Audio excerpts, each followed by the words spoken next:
from Algonquin Park in Ontario, Canada. Welcome to the GCN Show. Welcome to the GCN Show. Coming up this week, is there ever a valid excuse for a cyclist to break the rules of the road? We discuss. We've also got a nasty crash involving Cy's bike, but not Cy himself. Nope. At the end of brown cycling shorts, the return of the tenuous celebrity cycling link, and a new gravel bike from Bianchi.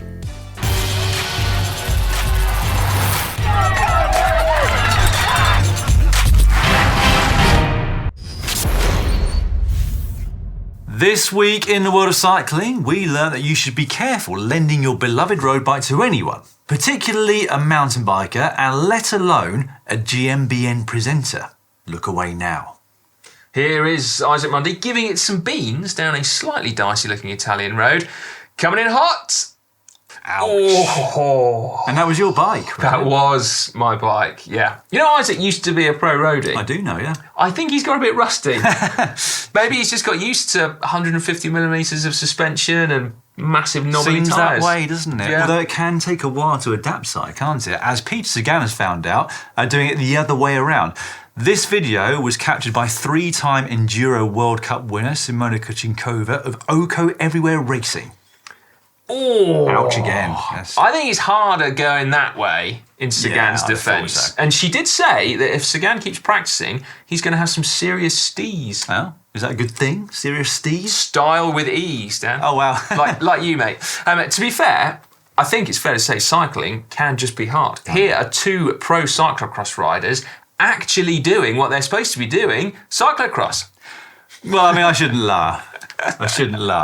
But anyway, we also learned that it's the end of an era in the world of pro cycling. Team Agi2R La Mondiale have debuted their new kit for 2024, and lo and behold, the iconic brown shorts are gone. They've disappeared. The irony, okay, for years we ridiculed that team for their horrific brown shorts. Then brown shorts finally became cool, and now what? One season on, the team has ditched.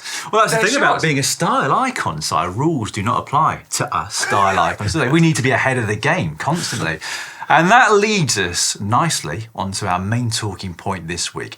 As a cyclist, is there ever an excuse for breaking the rules of the road? Well, yeah, we should clarify, this is not style rules. No. This is like, they're always there to be broken. This is rules of the road, as you say, which are there not to be broken ever.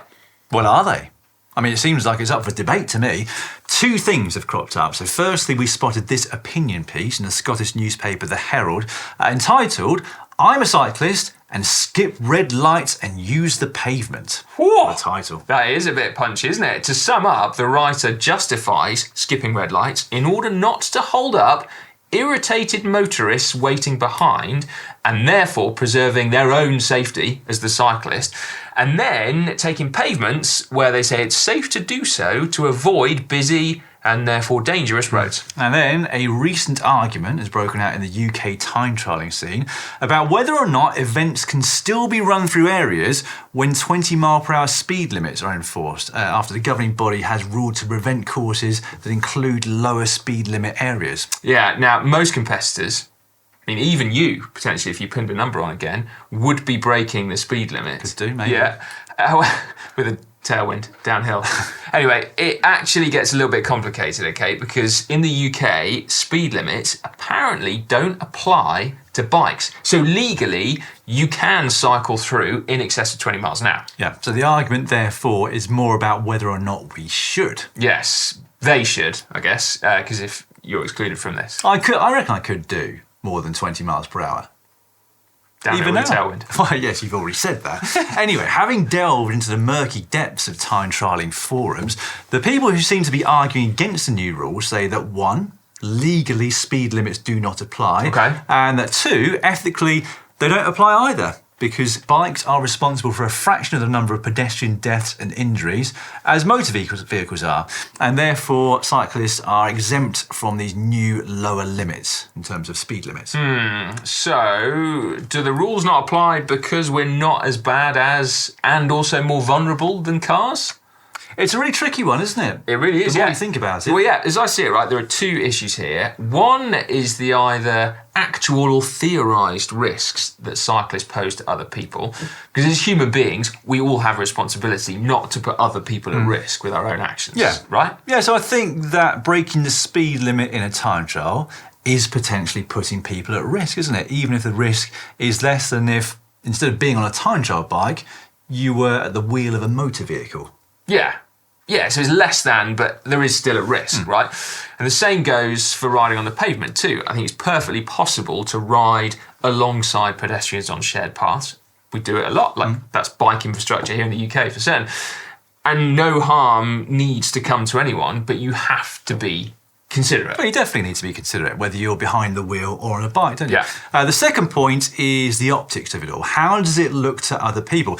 Like it or not, there is a lot of mileage in the media at the moment which looks at cyclist behaviour on the roads, ignoring the actual statistics and instead focusing on the perceived risks that are posed by cyclists on the road. Yeah, now honestly, that is the big thing going through my head when I'm out on my bike. I like to think I'm considerate to other people and don't put them at risk, but it's those times when I'm not posing a risk to anyone with my behaviour, but yet I think I'm not going to do that, break that rule, because it looks bad. No. And I guess that you're also, almost all the time, sporting GCN kit with all its logo. And I'm wearing GCN kit. I've got responsibility to cycling and to GCN. That said, I'd be lying if I said that at times, early in the morning, perhaps when I'm stood waiting for a set of lights to change, knowing full well that the motion sensors on those lights don't pick up bikes and I'm going to have to wait for a car to show up in order to be able to carry on my merry way. Yeah, maybe, have you ever tried when you get to those lights that won't change, just doing like a handstand and waving your ankles around? Say, because my ankles are fat. Yeah. I'm sure that would trigger the motion sensor. It probably would, Give it yeah. a go. Yeah, no, I mean, that's an excuse and a half, isn't it? Yeah. It's got to be said. I had to run a red light because I didn't want to wait for it to change. But it doesn't change, okay? Bristol cyclists, you know what I'm talking about. Phelan traffic lights. They don't change. Phelan's traffic Phelan lights? traffic lights. They don't change for bike riders. Bristol famous Phelan traffic lights. Infamous. Anyway, according to Forbes, Si, you're in the minority. As a rule breaker. Yeah, with this. They have reported that a study from the Danish Road Directorate, so I can get my words out, shows that while 66% of motorists break the law, only 14% of cyclists That's break the super law. interesting, isn't it? You see, I wonder whether most drivers just don't notice how often, I was going to say they, but I am a driver as well, so we break the law in exactly the same way as me not waiting at Phelan traffic lights at 7 a.m. So some rules we intrinsically perceive as less important, and therefore they're okay to break if no one's around. Like, how many people drive faster than the speed limit? In any context, like it's just a given, isn't it, that people break the speed limit? There are a lot of people that break the speed limit. Yeah. I think the issue is that cyclists breaking the law is more noticeable, isn't it? Instead of speeding, some cyclists run red lights. Although, again, studies have shown that it is a minority of cyclists that do that. London is a hotspot of anger on the road, it's got to be said, but only 16% of cyclists there are shown to run red lights. I bet if you asked a subset of the population how many cyclists ran red lights, they'd say like 80%. Yeah, the majority. Oh, certainly. yeah, for sure. Yeah, now back to the importance then of not just doing the right thing, but being seen to be doing the right thing. Because there are a lot of people willing to, how should we say, pounce on cyclists and cycling right now. Yeah, so thank you to Emily Besson for tweeting us to say that over in Queensland in Australia, there's a new law that's being proposed to combat careless riding. There is currently no working definition, apparently, of what careless riding constitutes. But worse, the penalty for careless riding, whatever that is a fine of up to 6,192 Australian dollars. A lot, isn't it? Although, interestingly, Si, that is only 1,649 Aussie dollars more than the new UCI fine for wearing socks that are too high at bike races. What? Yep, the war on socks has just been taken up to another level. A slight segue, but I mean, I've got to say, I hate knee-high aero socks as much as They're the fast, next sane person. Yeah. Well, maybe. But what strikes me as a little bit crap about that is that if, like your Matthew Van Der Poel, for example, for him to break the sock height rule in order to win the Tour of Flanders or something, a 2,000 Swiss franc fine, because that's what we're talking about here, is almost literally nothing. But for half of the women's World Tour peloton looking to win the Women's Tour of Flanders, it's like a month's wages. Like you can't, more. You can't find people financially. No, it just doesn't make sense. It should be a percentage of income. Don't we have that here in the UK for some motoring penalties? It's a percentage of your income.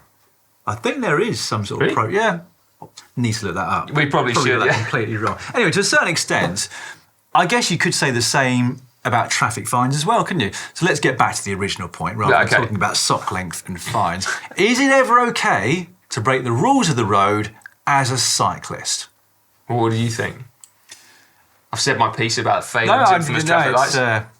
It's not okay, is it? But it is inevitable that people will, but that doesn't necessarily make it right.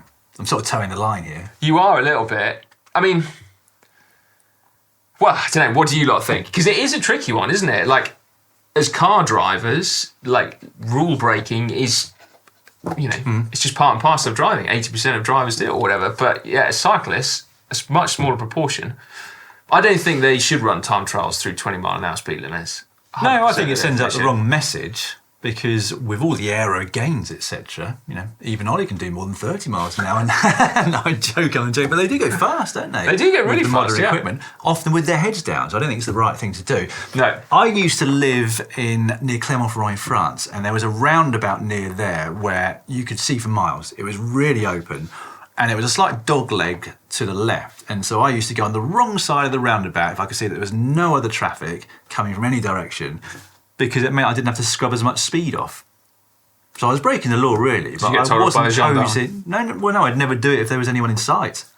I was posing no threat to anyone, and I was making it more safe for myself. It's quite a philosophical question, this one, isn't it? It's a bit like, does a tree falling in the woods make a noise? Well, exactly, yeah. I mean, I definitely think as cyclists we have a responsibility, as I said, not just to keep other people safe around us, but also to not be seen to be doing the wrong things. Well, I really think that strongly. The strongest possible. Yeah, I would agree. I mean, I know not all people would, but it does feel like there's more of a war on cyclists and a war on motorists on the road, a division between the two groups, even though a lot of them we're both motorists as well as cyclists. But I don't think doing stuff to make that even worse and making people that don't ride a bike dislike us any more than they already do is a good thing. I get annoyed when cyclists run red lights. I really do. Really annoyed. Even if they're just waiting there for them to change. As in if they run red lights when they wait. Yeah, well, probably I would, yeah. Anyway, there we go. Let us know what you think in the comment section down below. And it'll be super, super interested to read your comments.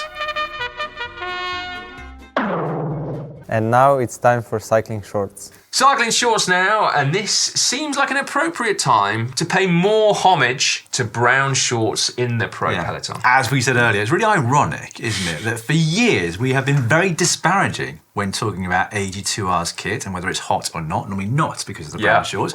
They've gone for classy black though for 2024, and we're now bemoaning that decision. Yeah, I mean, like we said earlier, you have got to stay ahead of the curve, haven't you? Really? Maybe it's time to reassess our own look at GCN. Go with black shorts. Design. Black shorts. No brown shorts for GCN.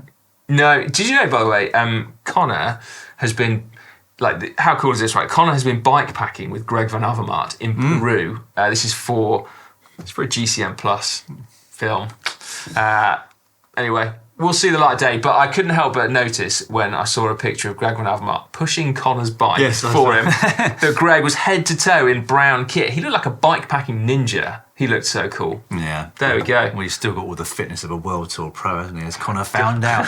You'll find out too at some point somewhere. Yeah. It's not just new kit for Agi Désert or Decathlon, Agi Désert Mondial. The Decathlon title sponsor. Yeah, for next year, yes. But along with that new kit and bike reveal, they also confirmed the signing of Irish sprinter Sam Bennett and Tour de France stage winner Victor Lafay. Yeah, Cofidis. Yeah, it's a good move, isn't it? Well, Ineos confirmed former world time trial champion Tobias Foss, who is probably relieved to have finally signed on the dotted line, given that he'd been rumoured to be moving there since the spring. I know, yeah, I don't think he had any other option, and they were delaying and Oh delaying. man, I hope they didn't renegotiate his contract. Imagine that. Would be harsh. Yeah. Something similar happened with Verona, Carlos Verona, I think, with them. Anyway, moving on, it has been a while since we've had a tenuous celebrity cycling link here on the GCN Show. But finally, we've got another new one for you this week. Back after 6 years of absence, quite frankly. Anyway, that celebrity is Noel Edmonds, which is a name that will be familiar to anyone who was living here in the UK in the 90s. Or maybe a bit after that, because Deal or No Deal, as a pro cyclist, that was quite good. Even if it's the 90s and a little bit after, I still reckon that's probably about 10% of the audience watching this. Yeah, okay, so if you weren't in the UK in the 90s or 2009 for Deal or No Deal, Noel Edmonds, just look him up, Noel Edmonds and Mr. Blobby, and you'll see what we had to go through as kids and why we've turned out like we have. It was an interesting upbringing, wasn't it? my Watching goodness Noel's me. house party. Anyway, Noel now lives in New Zealand.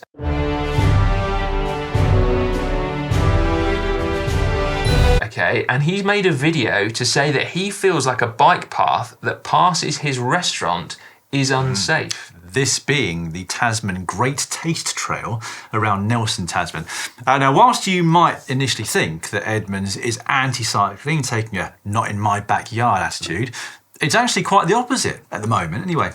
Well, yeah, so he's campaigning for a reduced speed limit on the road that runs parallel, amongst other changes that he thinks would make cycling there safer. Not good for time trials, though, is it? No. His new, anyway. I don't think it would affect time trials because they're trying to reduce it from 100 kilometres per hour down to 60 or maybe 50.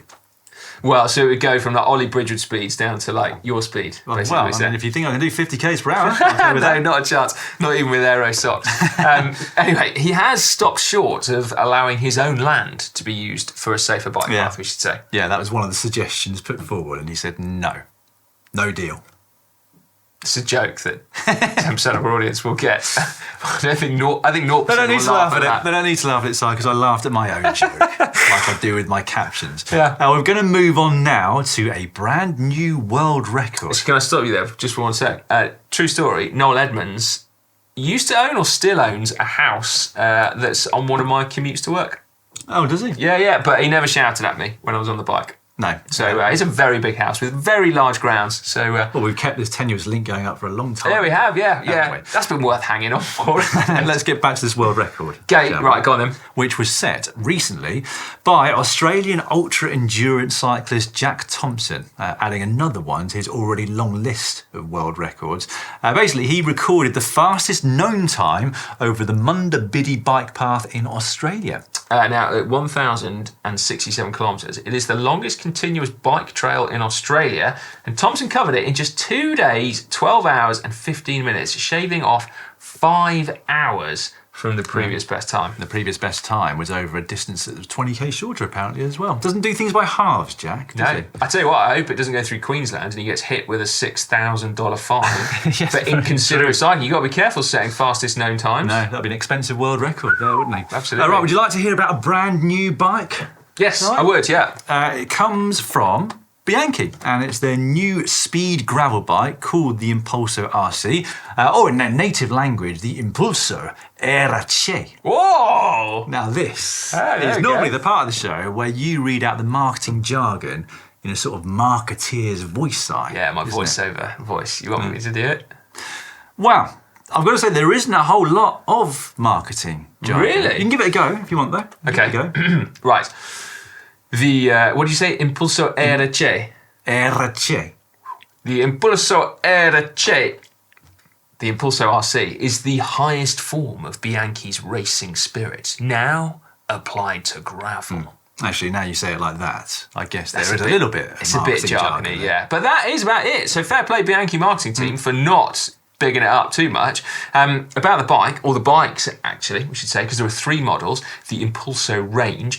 The frame's carbon, and it can accommodate tyres up to 42 millimetres wide with an aerodynamic design that borrows from the development of their Ultra road model. How would you say that? Ultra. I don't know. The top of the range model is the. RFC. There you go. Oh, where's Rob Hatch when you need him? Whilst the Pro and Comp models completes the collection. I do like the look of them, I've got to say. Yeah, I do, think yeah. they look tidy. Not the slang, as in bang tidy, but just actually tidy, the original meaning. I don't know that slang. Neat. Yeah, Really? yeah, neat and tidy. Yeah, okay. Well done, Bianchi. Right, we'll finish Cycling Shorts with news about our very own Manon Lloyd. She's made it into Cycling UK's 100 Women in Cycling list for the first time this year. Yeah, how cool is that? Yeah, so very cool. reading from the Cycling UK website, Cycling UK's 100 Women in Cycling list celebrates inspirational women who are encouraging others to experience the joy of cycling. Well, I think that describes Manon perfectly, doesn't it? Yeah, absolutely. Like we said, amongst the 100 exceptional women who promote cycling and encourage others to take part this year was Manon Lloyd. She made the list for the very first time, so a huge well done to her. Yeah, she is really flying the flag, isn't she, for cyclists with the surname of Lloyd, isn't she? She's definitely the number one Lloyd.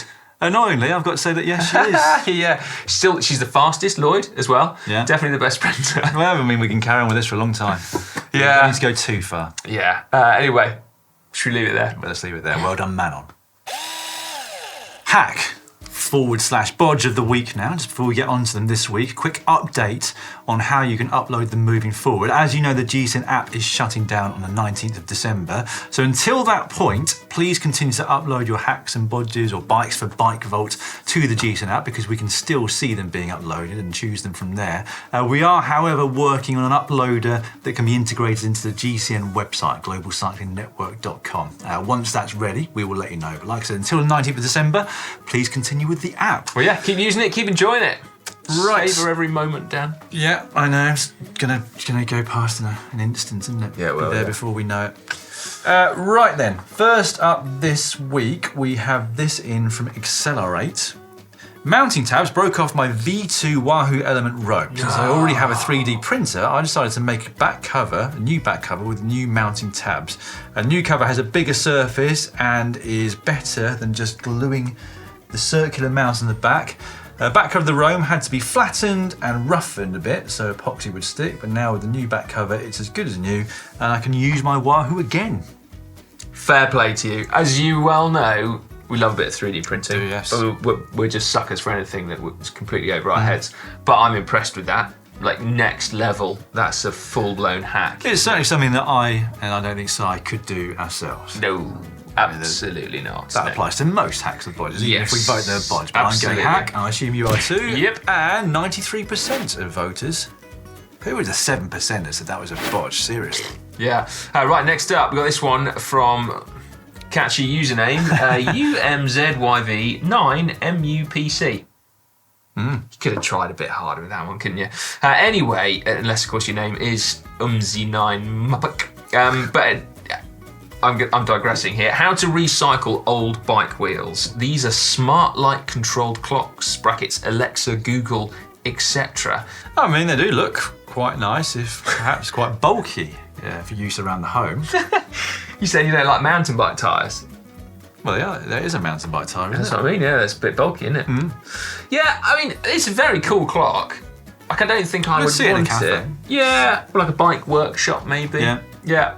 But in the kitchen at home, I don't think I'd get away with that. I mean, it's got to be a hack, hasn't it? Because that's cool. Yeah. Well thought out, like, you know, All right. fair play to you. Well, yeah, I'll still go with hack then. Yeah. Just because I've seen the results and it is 91%. Whoa, hack there you for go. that one. Next up, this one from Bone Shaker Repair Shop 2020. Hereford Council supplied an e-cargo bike, which I adapted to carry 2 bikes to and from the workshop. Look at That's that. fantastic, isn't it? That's amazing. It's quite an aero-looking cargo bike, isn't it, as well, with the storage unit on it. It is. Oh, I like that very much. You see, this is the future, isn't it? Yeah. I mean, it's not as good as the Gardener from last week with the huge trailer at the Tim. back to transport Tim the gardener. Yeah, no, that is true. garden But, waste. But well, it's not far off though, in my opinion. yeah, no, that's well cool, isn't it? Yeah. I like that very much. Hack. Yeah, massive hack. Well, I mean, we've got mainly hacks again this week, and We do, all of them yeah. above 90%. That one's at 92. That is pretty impressive. Okay, lastly this week, let's see if we can keep the roll going. This one's sent in by Fred Johnston.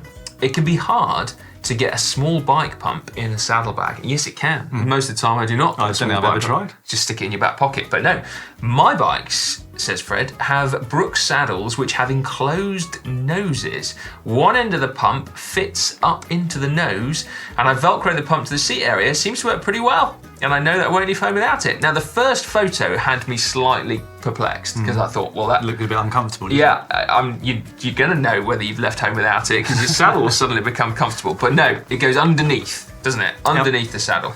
And then the saddlebag fits neatly under that. I think that's wicked.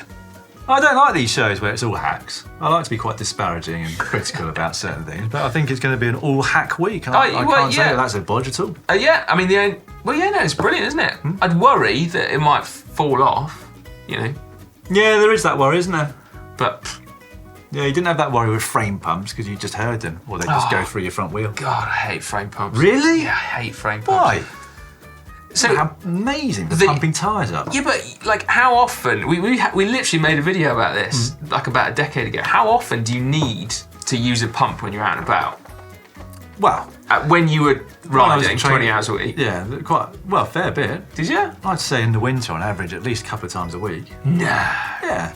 Really? What, in the grotty English lanes? I'd be like, I'd maybe expect to get a puncture like 4 times a winter back in the day. And so for those 4 times, for all the like 50 times that I didn't get a puncture, I didn't have to carry this massive whopping bit of still hanging off the frame. I had a thing about pumps on the move that would pump a tyre up to the 100 psi that I wanted at the time.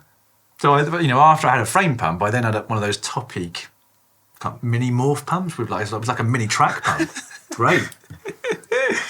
Velcro to the frame. Yeah. Well, there you go. I mean, you're either in Velo S3 that you rode. You're either in a frame.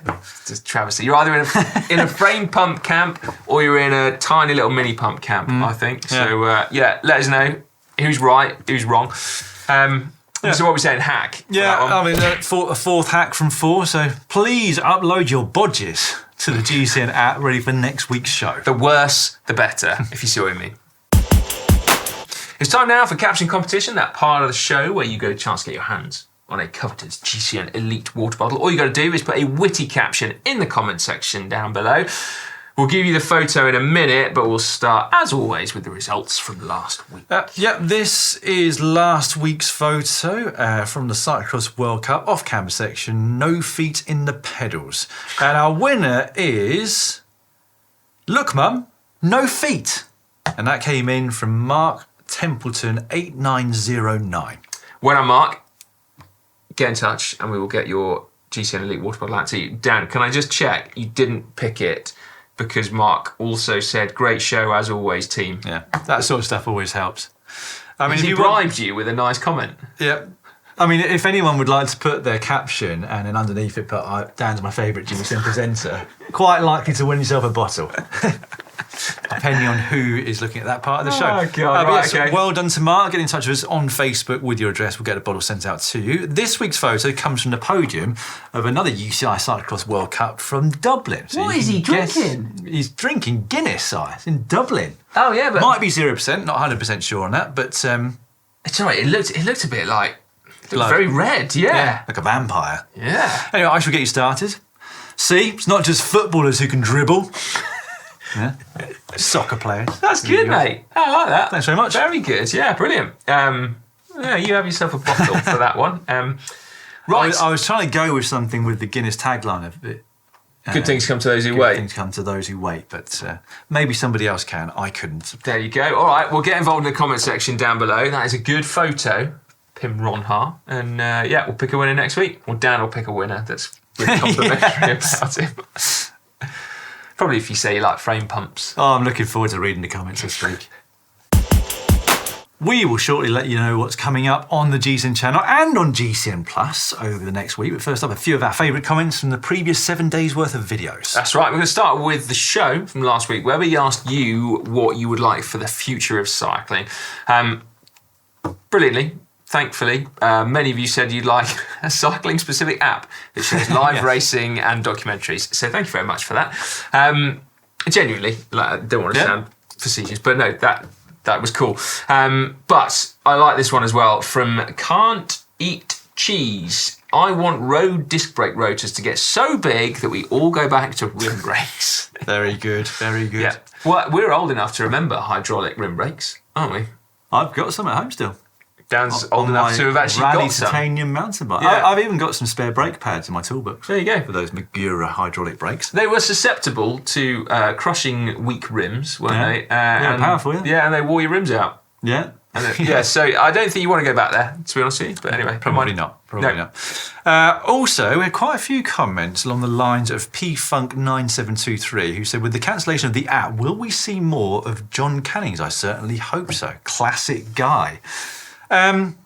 We don't know, really, do we? I mean, what John Canning's does is whatever John Canning's wants to do. Yeah, we are not going to be influencing that at all.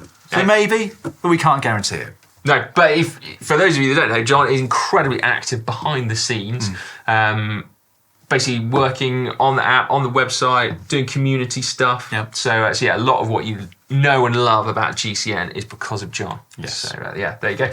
Right, underneath the El Tour de Tucson video, which was up on Sunday, where Hank and Ollie took on America's biggest bike race, GB Sav 100 said our Cape Cycle Tour race in South Africa has over 35,000 participants each year. It's the world's largest individually timed cycle race. GCN should visit and enjoy it. I actually did that in 2009. It was the last stage of a stage race that I did out there, and it was unbelievable. But the pro start was at like 5 a.m. and I didn't know whether to have breakfast or a kebab because I had to eat it at 2 in the morning. And anyway, I finished in the bunch, but I did feel a little bit queasy by the end because I hadn't had breakfast. So yeah, maybe we'll start. What time did you finish? It was quick. It's not long at all. So I think I finished in time for a normal breakfast, really. Oh yeah, I finished probably for 7 a.m. But yeah, that was amazing. Tommy RQ180 said, at 5 minutes 10 into the video, you'll see a huge airfield with lots of military aircraft. That is Tucson's rather famous boneyard at Davis-Monthan Air Force Base, where the US Air Force has retired over 3,000 military aircraft and, interestingly, over 6,000 aircraft engines. They use DM because Tucson has a very dry climate that helps preserve those aircrafts. There you go. I picked that comment out because the thought of a dry climate where metal wouldn't rust right now here in the UK, I was like, oh, imagine that. Wouldn't that be nice? I could take my Skoda Superb there towards the end of its life. It'd be preserved for all eternity. There you go. Yeah, absolutely. That'd be great. And no issues with gear or brake cables going rusty and seizing up. Sounds like paradise to me. Sounds like a different world. It does, doesn't it? And then Andy Veeg 9432 said, love it, this is my hometown race and you did it justice. You might have mentioned that Matthew Riccatello is also from Tucson. Nice of you to mention him, of course. Well, yeah, we've got a video with Matthew Riccatello. So he is a future hitter, isn't he? He's not World Tour because he's with Israel. Yeah, you're right. Yeah, they're not in the World Tour anymore, are they? After they were demoted. But pretty much a World Tour level squad, aren't they? Did very well in the Giro d'Italia last year. And he came close to winning the Tour de l'Avenir this year, didn't he? Yeah, so that... Rob Hatch doesn't like the way that his family have mangled the Riccitello name, as he would say it in Italian. It sounds like they moved over to the US and changed the way they said it. But anyway, look forward to seeing that video. Yeah. And lastly, A1 White wrote this on the BMX versus road versus mountain bike versus track. I thought this was going to be ridiculous in terms of its concept, but the speed and acceleration of Betsy on that BMX changed my view. Insane cadence and fitness level. The way she was still spinning off the line like crazy on the 1K version too. Full commitment. Should we have a look? I think we'll take a look, That is pretty full on, isn't it? Well, I mean... We've said it for a long time, BMXers off the line, more power than the best sprinters on the road by some way. Well, and the best track sprinters as well. Yeah. Right, on the channel this week, on Wednesday, we are going to show you how to set up your indoor trainer. It's probably just about in time for here in the UK, isn't it? The weather's got a lot colder at the weekend here in the UK. On Thursday, outdoor gym exercises for weedy cyclists. Yes! I did this one. I know. Yeah. Honestly, I was never very good at doing gym stuff, in my younger days, and now I got to that point where I'm like, I really flipping need to do this. Yeah. So yeah. If you, like me, are advancing in years, you want to watch that. And if you're not, and you just want to get better at cycling, you should probably watch it as well.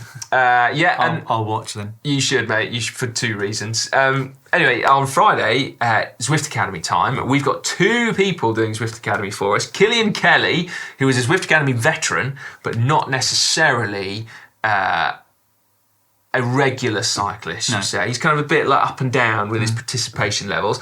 But we also have Andrew Feather, who is not a Zwift Academy veteran. He is basically hardly ever on an indoor trainer, isn't he? But he's quite fit, so we're really fascinated to see how the 2 of them get on. Strikes me that Andrew would need a rocker plate, given how much time he spends out of the saddle. I think he would I wonder if benefit. that might be his undoing in indoor racing. We'll find out, I guess. Well, we will indeed, yeah. On Saturday, we've got recumbent versus crap moped. So can a pedal-powered bicycle... Not the same moped I used, is it? No, it's better than that. Died of death, didn't it? Yeah, it did, yeah. We died to death with you on it, didn't it, basically? Even I beat you on a push bike with that one. And then on Sunday, world's best climber versus a flat road. Can a Feather again. can a climber actually go fast on the flat when they've got a 400 watt FTP? Yeah, out of the saddle. Find out. Find out. Sunday. Meanwhile, on GCN Plus, we still have some racing for you. So on Saturday, we've got the next round of the Super Prestige, which comes from Boom in Belgium. And on Sunday, it's the next round of the UCI World Cup, which is from Flamanville, which is 650 kilometres west in the northwestern tip of France. Well, thank you very much for that little nugget, Dan. The documentary that we've got for you this week is an absolute perler. Honestly, it's brilliant. Paris-Brest-Paris is the world's biggest Audax. It happens every 4 years, and as you might imagine from the name, people have to ride from Paris to Brest and back to Paris again. And you've got people at the front going full gas, and then you've got loads of people just trying to make the distance. And this film, honestly, it's magic. So do make sure you check it out. One of the ironic things about that being one of our final GCN Plus documentaries is that the main man behind the development of the GCN app, Javier, did Paris-Brest-Paris this year? He did, didn't he? Yeah. You know what? I say Paris-Brest-Paris like Max says Kuhn and Brussels-Kuhn. 2 different ways of saying the same name at either end of the name. There you go. Well, why not, mate? PBP, if you want to abbreviate it. All right, I think that's it for GCN Show, isn't it? We've rabbited long enough. Yeah, today. as we do every single week. But Basically, there are always people that make it through to the end. That's Once it. again, well done. Yeah, if you've started watching this on Tuesday, it's probably now Saturday. So there we go. Anyway, yeah, give the show a big thumbs up if you've enjoyed it, and we'll see you next week.